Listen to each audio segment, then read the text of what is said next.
Calvin T.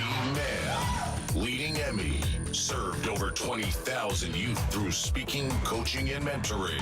He has inspired us for years. Welcome to Emmy TV Podcast with your host, Calvin T. Mann, the Encourager. Welcome, welcome, welcome.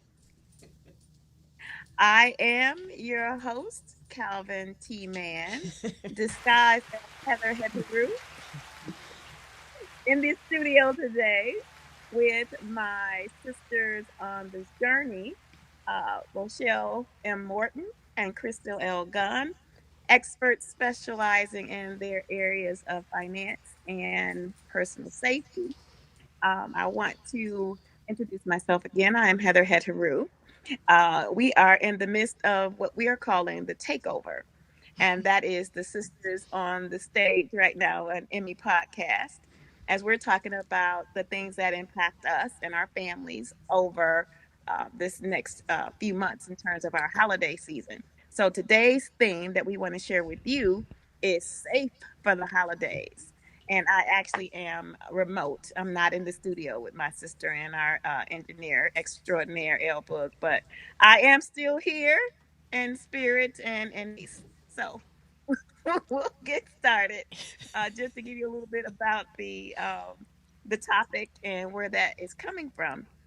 As we are going into this holiday season, so uh, we know that different people define holidays in different ways. So we're just going to kind of talk about how we each look at holidays, how we define that, and kind of our journey along this way of holidays and how to stay safe.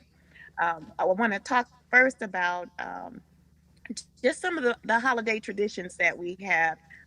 So I'm going to ask, we'll start with Crystal, if you don't mind.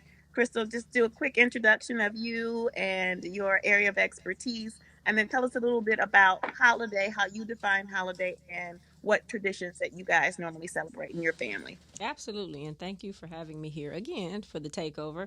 I am Crystal L. Gunn, excuse me, founder of the Amazing Woman Network and financial strategist to women. Um, it's holiday season, and I know this is like by far the most favorite time of year for my daughter. She loves family and loves being around family. And so our typical traditions are just, pretty much the same as everybody else, spending time together, having that dinner around the table with all of the family and those conversations and lots of laughter that come with that. And unfortunately, we have had a major disruption in that process due to COVID, and hopefully at some point we'll be able to all come back around the table like that again and totally feel safe at doing that because we greatly miss it. So yeah, just that Yeah. traditional dinner. Okay. Rochelle, how about you? Can you tell us a little bit about you and tell us a little bit about your family holiday traditions and how holiday is defined by you? Okay. So I am Rochelle M. Morton. I am with Damsel in Defense, a personal protection and safety products for women company. I am a director with that company. And I think my typical Thanksgiving tradition, like Crystal said, has been interrupted because of COVID. But last year, what we did was so much fun that we're doing it again this year. And that is, we are going to enjoy crab legs and shrimp. Oh, it is going to be so delicious. I can't wait. I cannot wait. I can see it on your face. Can't you see it on her face right now? I Right? bought the shrimp today. I'm going to get the crab legs tonight or tomorrow.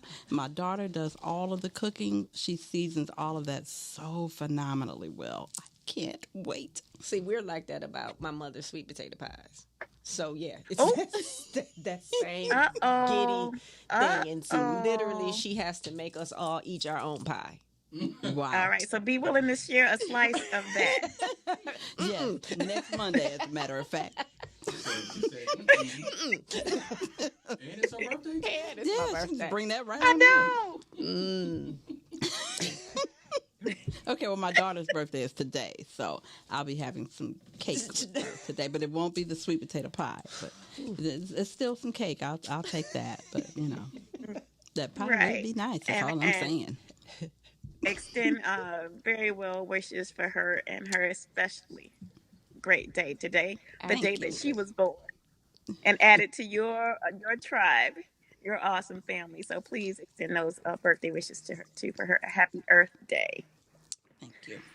So I can share with you a little bit about our family traditions, and I think that as our family is aging, Mm. everybody is aging. I think, but my mother in our family tradition. My mother, I don't know how she has been able to maintain that youthful, rose-colored glasses outlook on life, but it is the one thing that she has completely, um, I want to say spoiled. I'm gonna use that word loosely. Her children, so the grandchildren already get it, but her kids, like we have Easter egg hunts. My mom writes up clues. I'm saying for grown people. Oh, I Be love clear that. for grown people. She makes us baskets. I love So I it. mean, every opportunity that she has to celebrate whatever it might be, we celebrate that. So that extends beyond just what typical holidays are.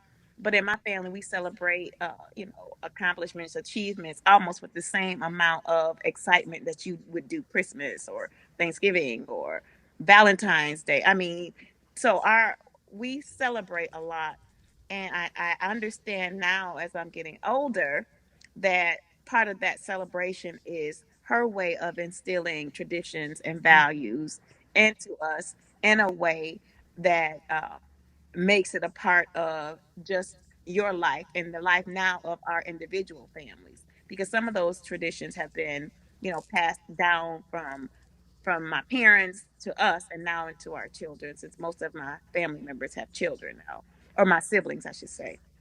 So, um, I am a personal change coach, and I work with women, but not exclusively women, and the journey of life and understanding our journey from a spiritual and metaphysical lens, which really is just exploring it more deeply, exploring more of the ideas, more of your insights, more of your questions as to why and how things happen.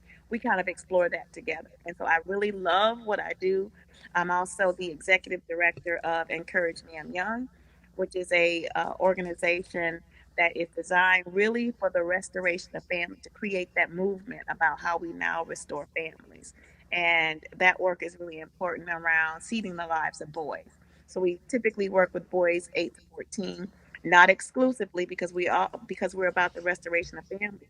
There are aspects that we also have within our program that include family, include mothers and fathers, respectively, as well as our siblings. So we want to make sure that we continue to look at and view the lens of family as we're talking about safe for the holidays as we continue our conversation today. So thank you, my sisters, for being in this stage with us, for helping us to communicate these ideas and looking at this idea of safe for the holiday through a different lens. We're going to look through the lens, of course, our financial safety, our personal safety, and our spiritual safety. And so I do want to kind of get us started with. We talked a little bit about traditions, family traditions, but let's look at kind of our larger culture. Just let's just say growing up in Detroit and kind of what our acceptable culture has been around holidays and what we've seen growing up in our community, not just in our households. So let's talk a little bit about. So let's talk about what we consider holidays coming up. So I'm looking at I'm looking at Thanksgiving, which is around the corner.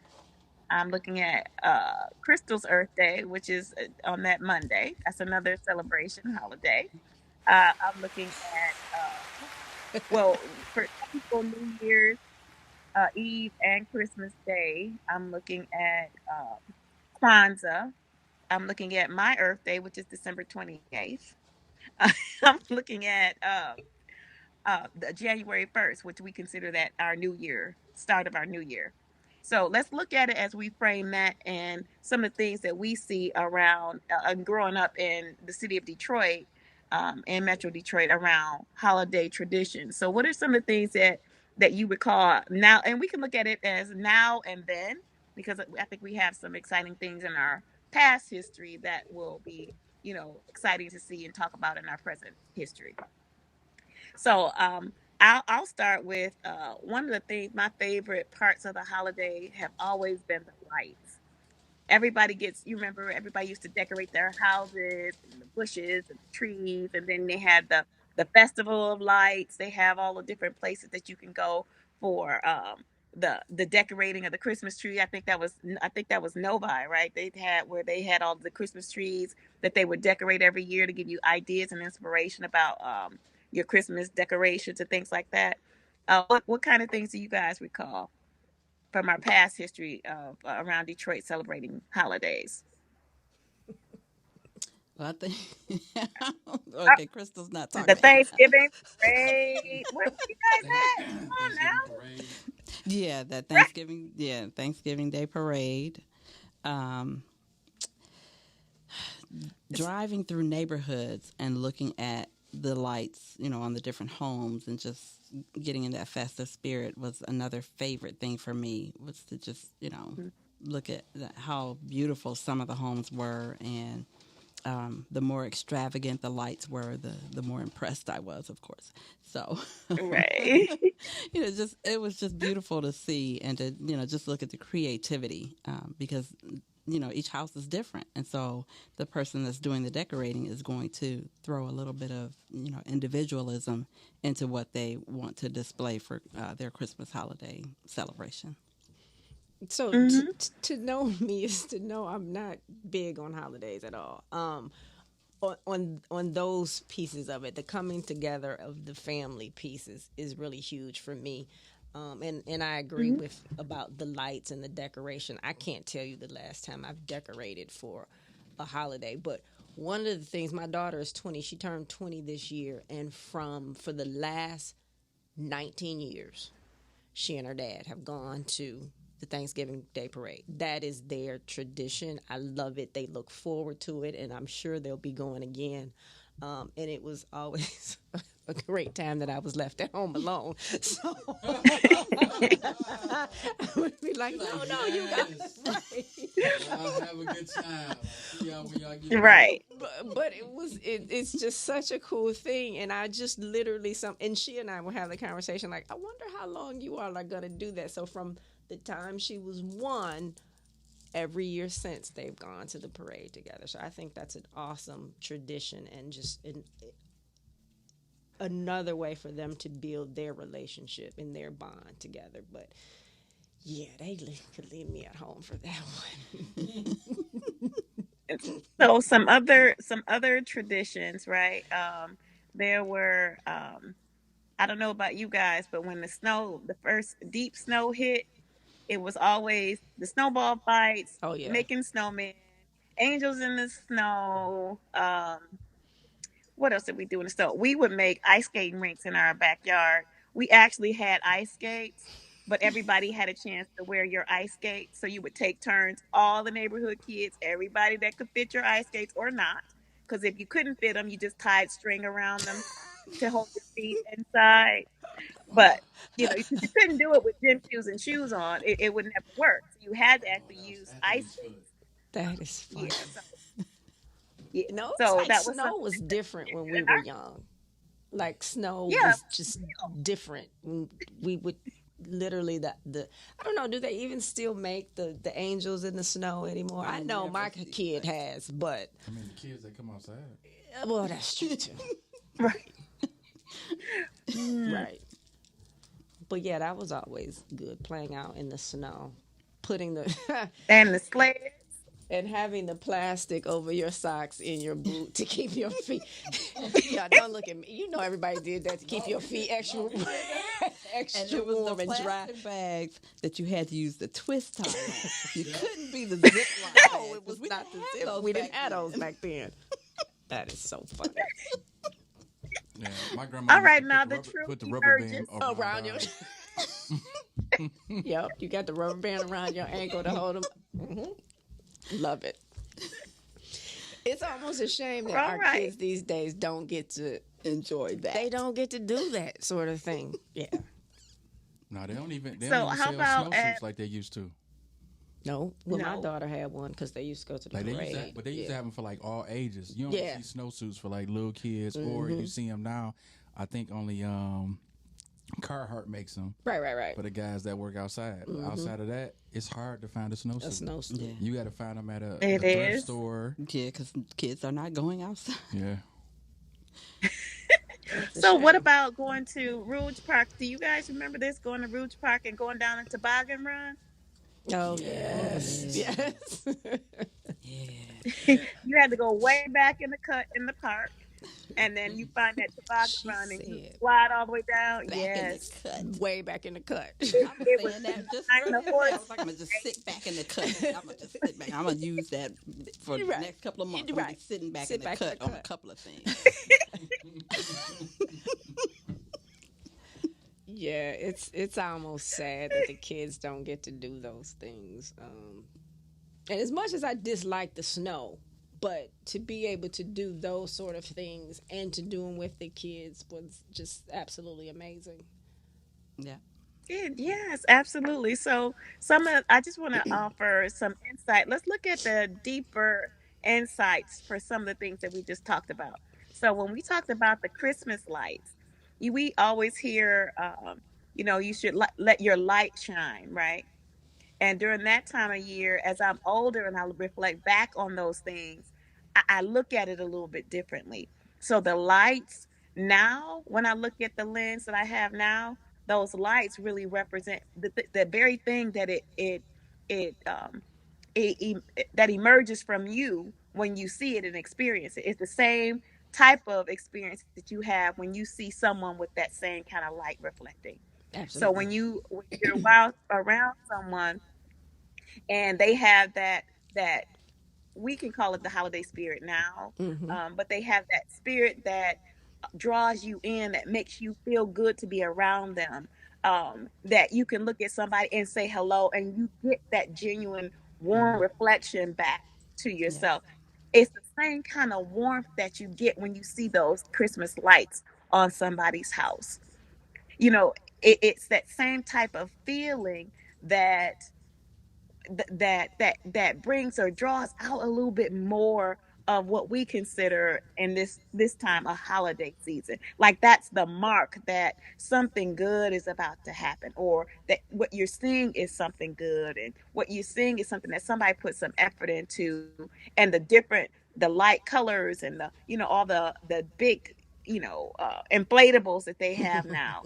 But even just for that expression, that's a lot different from what we used to have, right? Hmm. And the ones that Yes. are animated now, reindeers that their heads go up and down, and Santa Claus is waving, and all kind of those things now. But the idea that it draws out is that it draws you into a feeling that Hmm. helps you to see that. And so I think that for some of us who may be older, it may not have the same kind of excitement for a younger person now because they don't have the backstory of what we experienced then. But to see it now brings a bit of nostalgia back to let us remember what it was like to be a kid during the holiday when we were growing up. And but that feeling, do you think that the kids these days, what are they feeling? What do you think they're seeing around the holiday, around gift giving and things like that? I think they see a lot of things on, on social media that Okay. drives them to have a different perception and a different thought about the time, right? And really and truly what this time of year should be about. I think the perception is has changed because of what they have access to, and what they're watching and just immersed in every single day again on that social media. I think it's just different. You'll see the family sitting around the table, but yet everybody's on their phone. Like, and we don't allow that when we come together, but also everybody's enjoying the conversation so much. But I think that social media is really changing the way that this younger generation is dealing with everything, but also specifically including the holidays. Yeah. Yeah, I Rochelle, what are agree. your thoughts? I was thinking back when I was in middle school or junior high school back in the day. Back at right. Back in the day, it was junior high school. But one of the one of the most fun things for me was we would have our little homeroom Christmas party, and everybody Mm-hmm. had special gifts for special people, your best friends and all of that. And it was always exciting to me to see who came with big boxes that were wrapped up so pretty, and if they did actually open the box, what was inside. And I just remember this one time where this one girl had this really big box that was given to her, and it had a pink ribbon on it and everything. It was very beautiful, and she had a beautiful pink robe inside, and I was like, I want that. I got a rock.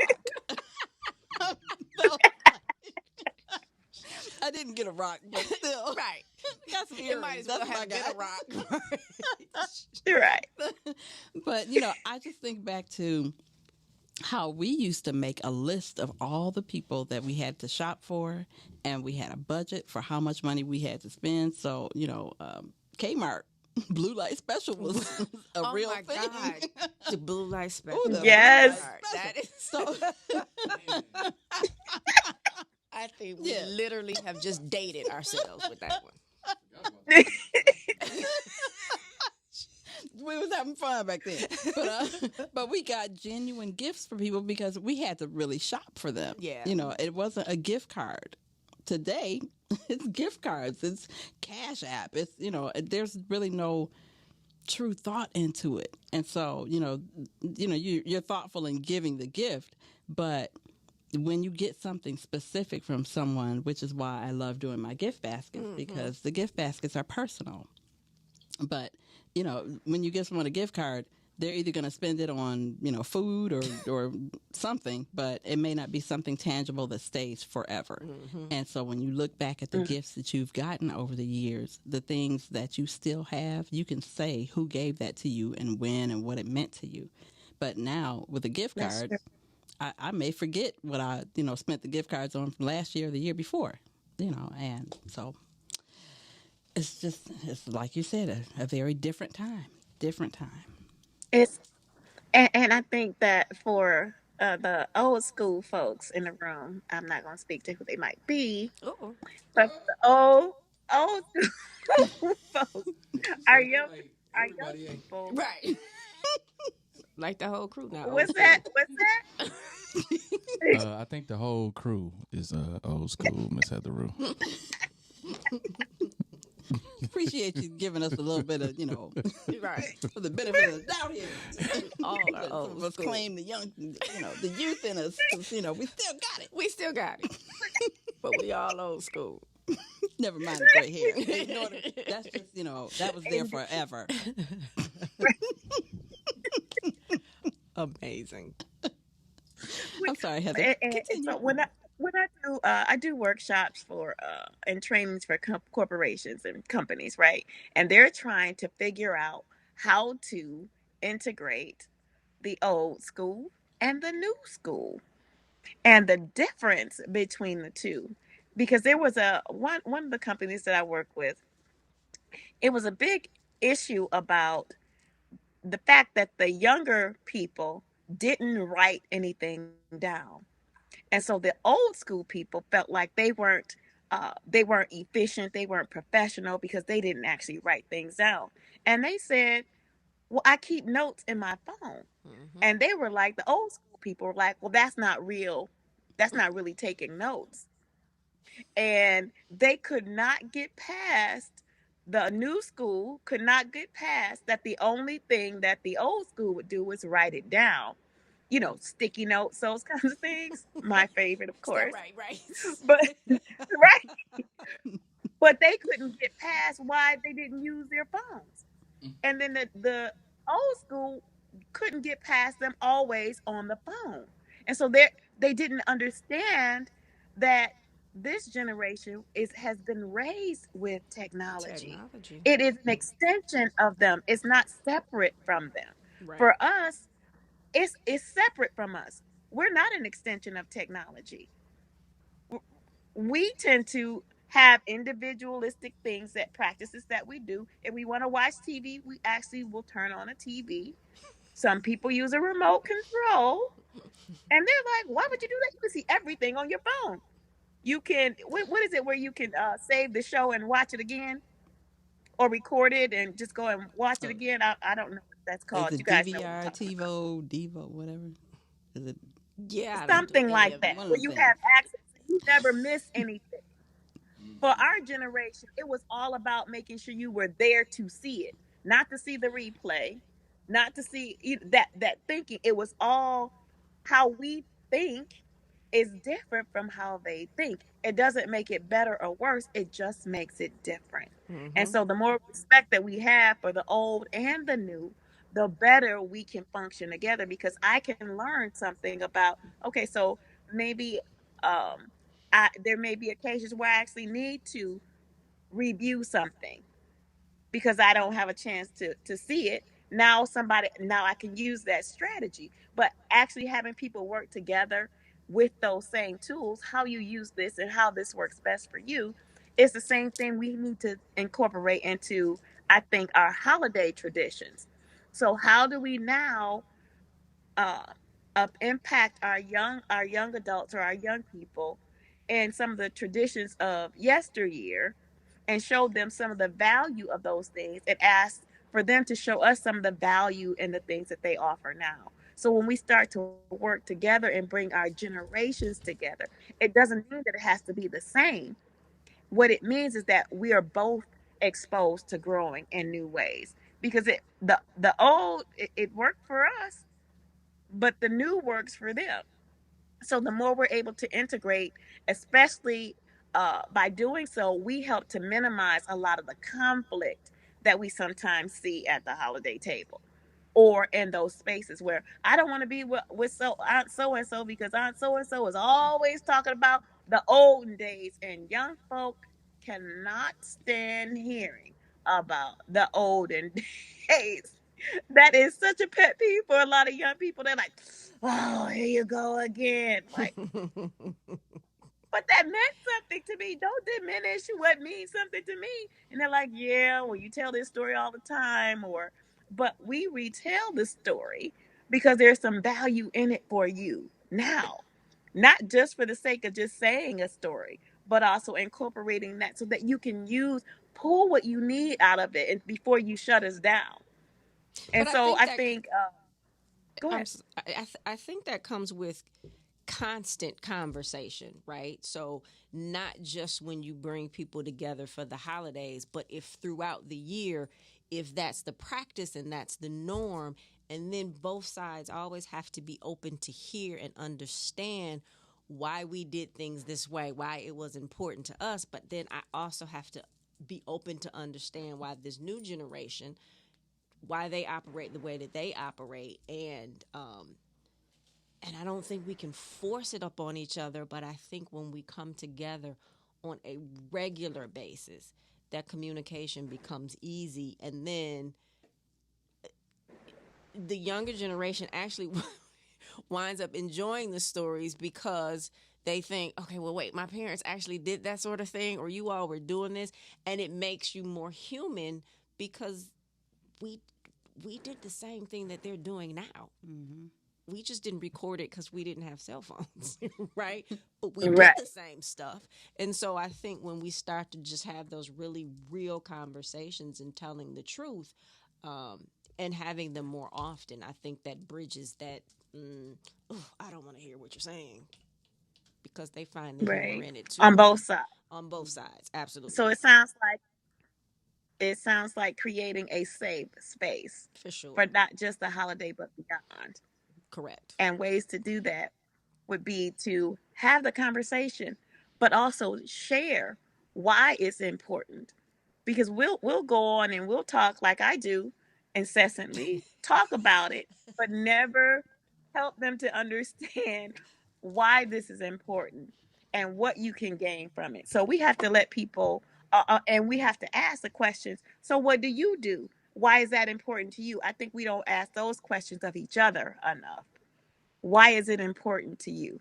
We just assume that we know the answer, just like they just assume that they know the answer. So I think that's another way that we can create safe spaces, but also create value around the different types of holidays and ways that we come together. And then even expanding it beyond the customary holidays, like you were saying, year round. That's another important piece that we need to do together, I think, as families. The other one, well, another way, not necessarily that's a reflection of this season, but family reunions. What was the original goal of a family reunion? Was it just the T-shirt and the cookout? What do you guys think about reasons for coming together as a family? Well, you have to know who your family. You have to know your family, right? And from an economic standpoint, when you come together and know what the different individuals in your family, what do they do for a living, what are their businesses, that's how you come together and you grow economically as well. Because if you have a cousin who's a real estate agent, why would you go and not use someone else? I mean, why would you go and use someone else? Why wouldn't you use them? And so, but if you're not coming together to do that, then how do you know and how do you learn about your family? In addition to that, even before you start talking about family reunions, it's sitting at that dinner table every day as a family and having conversation. And we've done this forever, but that's how you learn about your family. That's how you learn about what's going on in your child's life, how they learn about what's going on in yours, and how you then can come together and solve problems and give those examples. Well, yeah, I went through that same thing when I was 16, and let me tell you what I did. Goes back to that communication, but you got to bring the people together to communicate. And I think one of the worst things that ever happened was people going away from that dinner table every single day and sitting in front of a TV and eating dinner, as opposed to having those conversations at the dinner table. Yeah. Rochelle, what are your thoughts around making those spaces safe?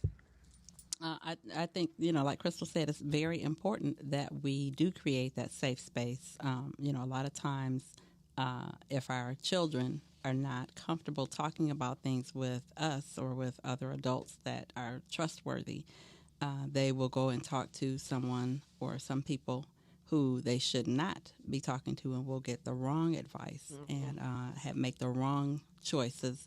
And ultimately, when they get in trouble, they're going to come back to us.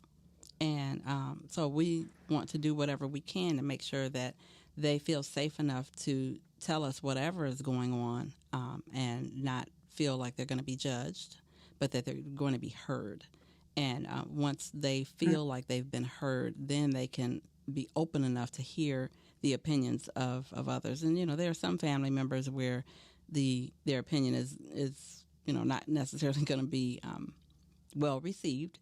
Some people are a little more brash when they want to share their thoughts about a thing. But by that same token, those who are very outspoken and have, an opinion about everything have to also humble themselves when it's their turn to need some guidance from other family members.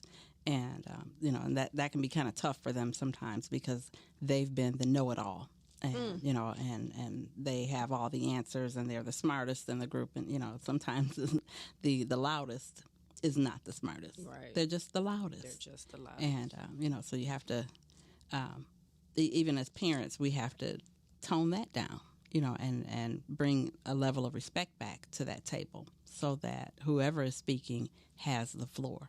And that's always, I won't say that that's always a challenge, but that's a huge challenge, is that whoever's speaking, when it's a group of people sitting around that table, those who really have opinions and want to interrupt the conversation and all of that, they need to take a step back, zip it up, and what we used to do was I would have a pencil or a pen, and whoever had the floor had the pen.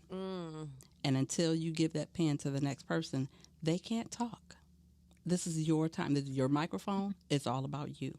And so that helped to make sure that everybody was heard, and that when it was your turn to speak, you got heard then, but you didn't need to be heard in the middle of somebody sharing whatever their experience is. Ooh, for them long-winded people, that would Oh, be interesting. You snatched the right. pen. That's when you get the little timer out, the little, Right. little Yeah. 1 minute, Right. little The hourglass egg thing. timer. Yeah. That's funny. Right. So it makes sense to get us back, help restore what the table is, both Yeah. figuratively and literally. Mhm. Absolutely. That table, bringing people back to the table, bringing people back home, back in the household, back to the concept and values of what family should be and could be. Mm-hmm. And that's not outside of our reach. It's not outside of our reach, and it's not impossible. We have to start with a space. We have to start with a step. So I would encourage our listeners and those who are with us today to consider, if you have to take a step, it's always good to fellowship around food. Good food and fellowship seem to go hand in hand. So that's one of the amazing values I think that we can revive back into restoring our families. I think another one is that creating either new traditions or reviving old ones, and working with hybrids in between, right? The young and the old, bringing them together that way. I think another way is, like Rochelle said, have some type of structure where everyone's voice or thoughts or opinions are heard, and some kind of structure so that everybody can agree to have that space and designate that space. I think those things are really important too. So I do want to ask that as we move into the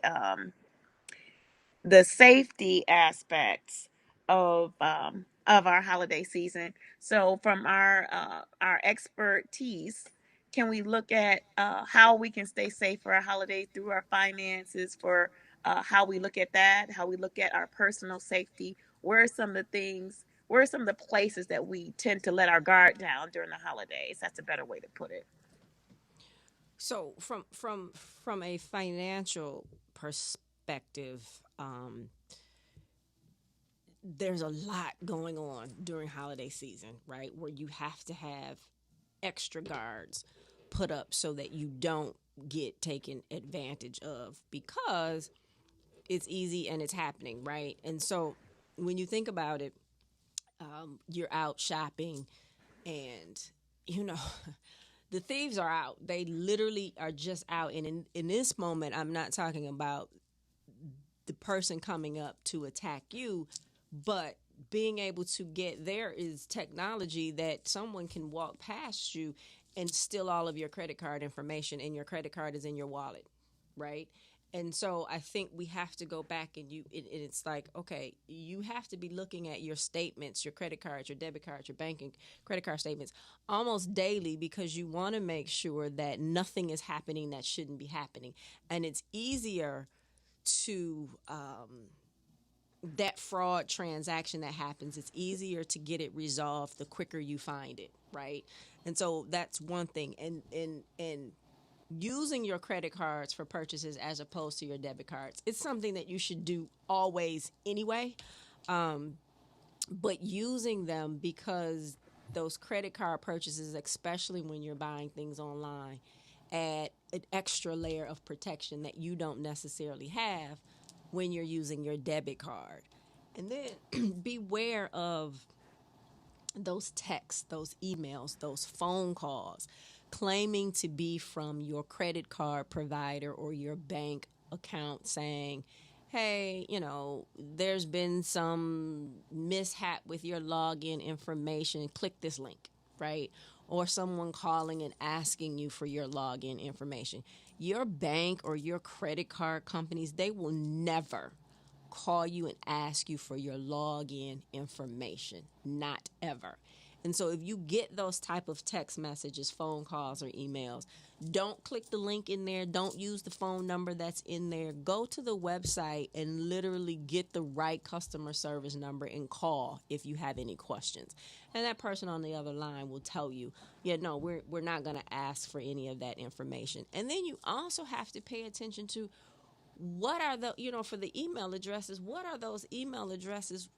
Are they accurate, right? So if it's, One Detroit Credit Union or whatever, you have to pay close attention because they may use a zero instead of an O. So it still reads the same, right? But it's taking you to a whole different place. So you have to be extremely diligent in what's happening now. I mean, and it's just heightened now because all of this stuff happens all of the time. But it's absolutely heightened now that we're in that shopping season. And we could, we can, Thank you. Wow. but we I hadn't also even need to thought about flip the that. we need to flip the coin too, the other side of that, right? And so we're talking about on that end staying safe from people getting at us, but we also need to protect ourselves with that own spending that we're that we're doing so that we're not overspending, right?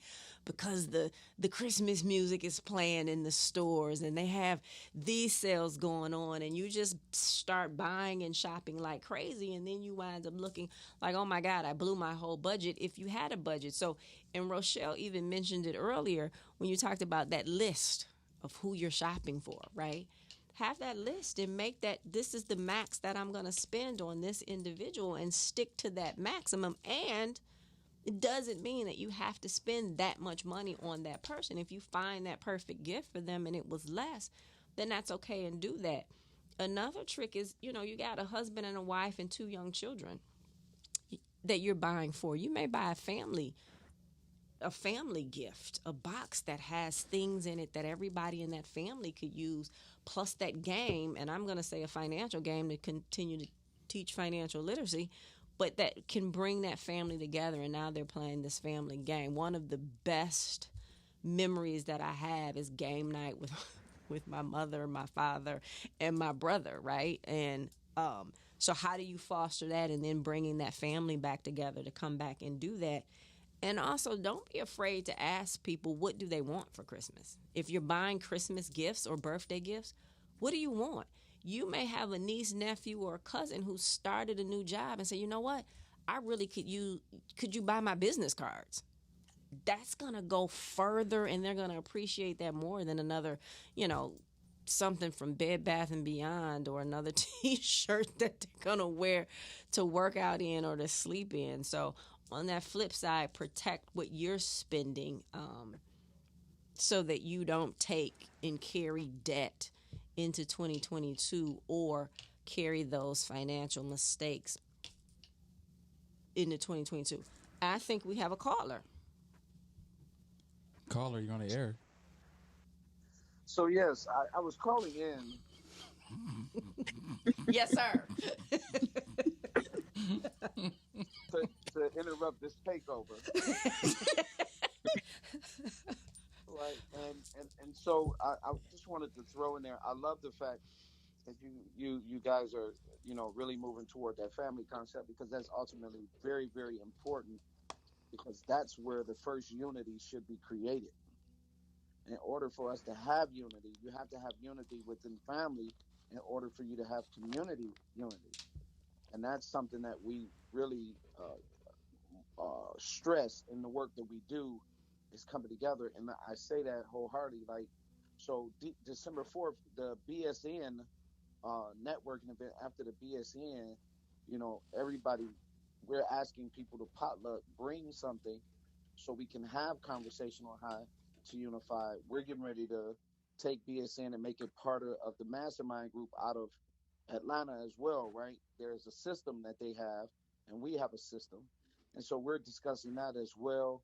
We're going to bring it, to the people because those people jumped into the BSN. But more importantly, creating unity and opportunities to unify and be supportive is how we keep everyone safe because now you have a group holding you accountable. And too many times, right, the individual wins out. We let the individual Mm-hmm. fall out. We Mm-hmm. let the individual have a bad attitude. We ignore the individual for domestic violence. We ignore the individual for doing things that he shouldn't be, or he or she shouldn't be doing.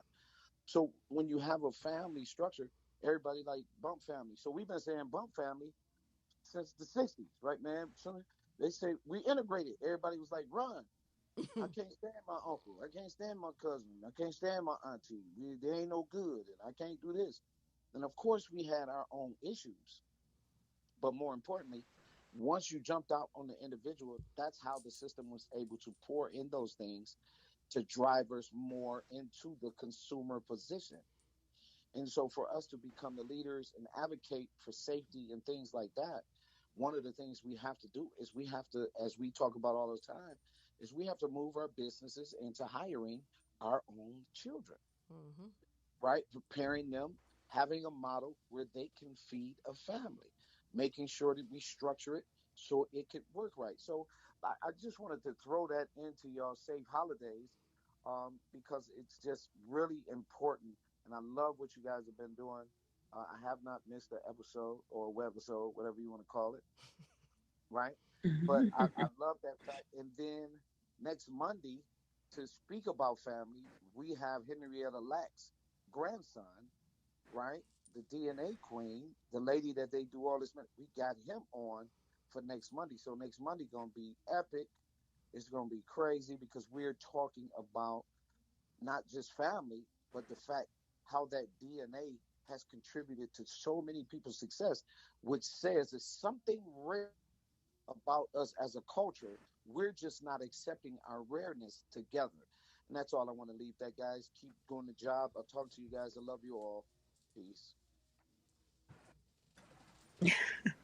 We love you Well, too. well, thank you, caller. She said, "Thank you, caller." I mean, but he was absolutely right. That unity does start in your own home at your own dinner table. That is where it starts, and that is where it's taught. So, absolutely. Right. And just, but we have to remember that uh, values and values can be observed, but virtue has to be taught. Mm-hmm. It is actually something that requires a teacher and a student. And so it's one of the reasons why we see less of virtue and we can see more of value, but less of virtue. So we actually have to teach virtue.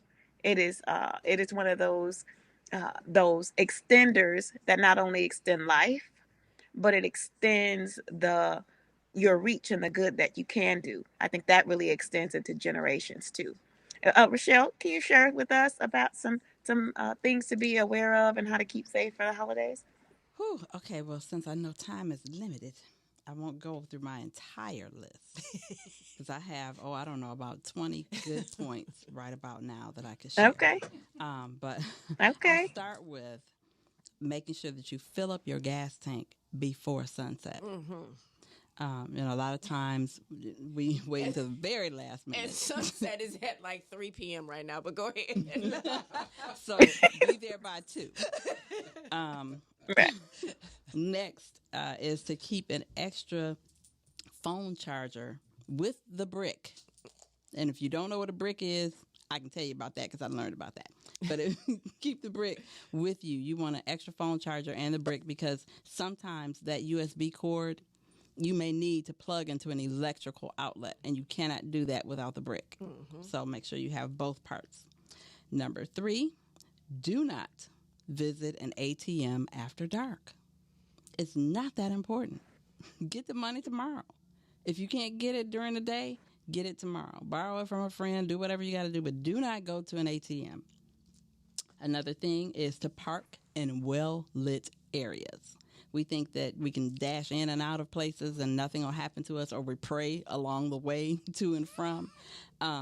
God gave us all some good sense. Mm-hmm. He gave us some sense, and some of it is good. And we need to rely on that good sense, which means park in a well lit area. Always, always look in the back seat. A lot of times we discard that and we hop in the car, and then we hear about on the news where somebody did not look in that back seat and there was somebody back there.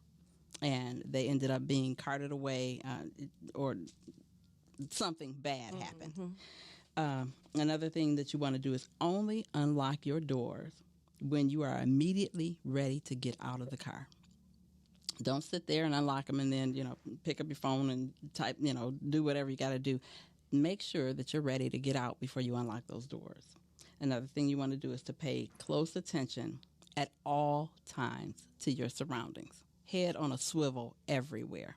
Make sure that you are comfortable with what you see, and if you're uncomfortable, go find a way to be comfortable. But don't just assume that you can, again, run to the car and be safe, because while you're running to the car, that criminal was sitting near your car all along waiting for you to come out unassuming, not paying attention, trying to rush and get in the car. You drop your keys, you get distracted, the phone is ringing, the kids are crying, all kinds of things to throw you off of your game.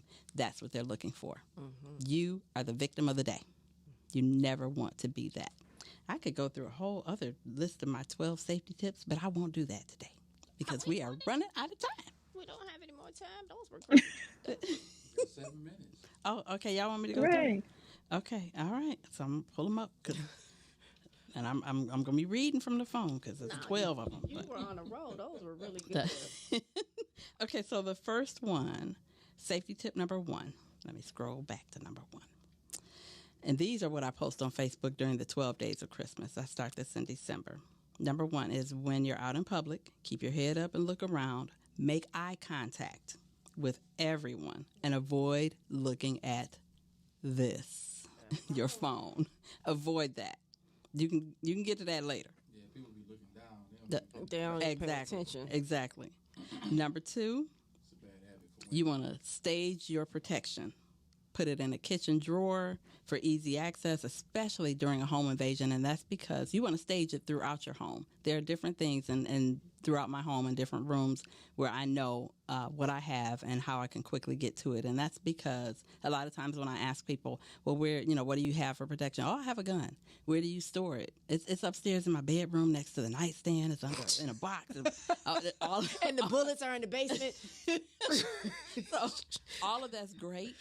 But you're not necessarily in the bedroom when the intruder is there or when your attacker is there, because it may not be an intruder. It could be your mate. So you need to make sure that you have stuff everywhere so that you can be able to quickly access it and be able to defend yourself and flee to safety, because, again, that's the name of the game. Number 3. Hang on. Let me scroll over. Okay. Before you leave a building or a store, get your keys and your protection items out and ready to use. You don't have time to be digging in your purse or in your pocket when the attacker is right here on your neck. You be talking about, wait, Right hold on. there. Yeah, hang on. Let me grab my stuff. No, you don't have that kind of time. So you want to be ready to use whatever it is for your protection the minute you need it and not 10 minutes later. Number 4. Keep a road trip. Now, the road trip is a personal protection and safety item from Dan's Own Defense, but you want to keep that particular product in the vehicle, right in the front of the car in the console. And it's a flashlight that has all kinds of different things on it. It's got a seatbelt cutter, a glass breaker, and all kinds of things on it. But you want to have something Absolutely. right in the front of the car with you, because you never know when you might have to break the glass or hit somebody over the head or do whatever you got to do. You need to have some protection in your car and staged well. Number 5 is when you're shopping, never load your arms so full that you don't have a free hand to get to your protection. You want to make sure that you always have it at a moment's notice and it's ready to go. Number 6, stage your protection like the socket Slim, which is another Damsel in Defense product, but you want to stage something like that. That's a striking tool. Stage it over the door frame, so that if someone comes to the front door, the back door, wherever it is, that you can, if it's a stranger, somebody banging on the door, you can reach right up, grab it, and have it in your hand before you open that door or before they break the door down. You have something in your hand. So you want to stage your protection, and if you need help with that, we'll talk about that later. Number 7, instead of looking over your shoulder, place your back against the surface to remove the possibility of somebody grabbing you from behind or in your blind spot. Just back up and be up against the wall if you need to stop and check your phone or the time or take a call or whatever. Never stand out in the open. Number 8, this is another product, the Step Off from Damsel in Defense. You want to take, it's an audible, it's an alarm that is a door jam. And you want to put that underneath the door, especially if you're traveling, you're staying in a hotel or something like that. You can take that and set the alarm on it, put it underneath the door, and if someone opens that door, it's going to depress on that plate and sound that alarm for you to let you know that there's an intruder and you need to get ready. So that's just something, instead of barricading the door with all the furniture so that you can get a good night's sleep, now you can just put that step-off door alarm right up under that door. Number 9 is to maintain an appearance of confidence. There is nothing worse than looking afraid to your attacker because they know that they have the upper hand. So you want to always appear confident, and you are confident. You just got to dig deep within you and pull it out because, again, your life is worth the fight. You heard me talk about this over the past several Mondays that we've been meeting, but your life is worth the fight, and there are people that are looking for you to make your way home. So you want to, again, maintain confidence. Number 10, when you're loading your vehicle, keep your protection in your hand or in hand's reach so that in case you need to be able to, hit somebody from behind with a striking tool or, whatever it is you got, have it in your hand so that it's ready to be used and that you're not fumbling around trying to find it. Number 11 is reflective surfaces, and this one is really good. Reflective surfaces can work to your advantage because they can reveal what is going on either behind you or outside of your peripheral vision. So just pay attention to the glass and, see what people are doing and what's happening because that's, a way to kind of get that intuition that we have to wake that up. And then finally, number 12, empower your children with protection. You can give them one of the audible alarms. It's got the kind that I have a little flashlight on them as well. But you want to equip them with something because the first thing that an attacker is going to do for a child is cover their mouth so that they can't scream anymore. But they're not expecting them to have an alarm. So whether their mouth gets covered or not, they still have that alarm. And you as the parent will know what that alarm sounds like. And it's not like your car alarm at all. It's very, very different. And you'll find where that child is and be able to rescue them and get help, especially if you're shopping for Christmas, the kids get separated from you, things like that. That alarm, again, will help you to find your child. So those are my 12 days of safety for the Christmas season. Excellent. Well, thank you. Thank you. Thank you, sisters. It's really important that we continue to grow in this safe space and create safe spaces. And I just kind of want to wrap up. I know we're down to the last few minutes. I just want to wrap up and just remind you that um, your your health and well-being is of utmost importance and your safety in this holiday season. So being safe in the spaces that you're in and that you're occupying, um, allowing your light to shine, and part of that ability to shine your light is removing some of the burdens that you have. So this is a heavy mental emotional time for a lot of people, especially with all the losses that we've had, whether it's relationship, property, job, all the changes that we've had. But this is about your new chapter. This is all about your new chapter, your next best self. So recognizing that all the things that are happening to draw that out in you, to replenish your light in new ways and in a new season for you. So be aware of that. If you need to reach out for help, by all means, reach out. If you need referrals for counselors or therapists, please feel free to give me a call.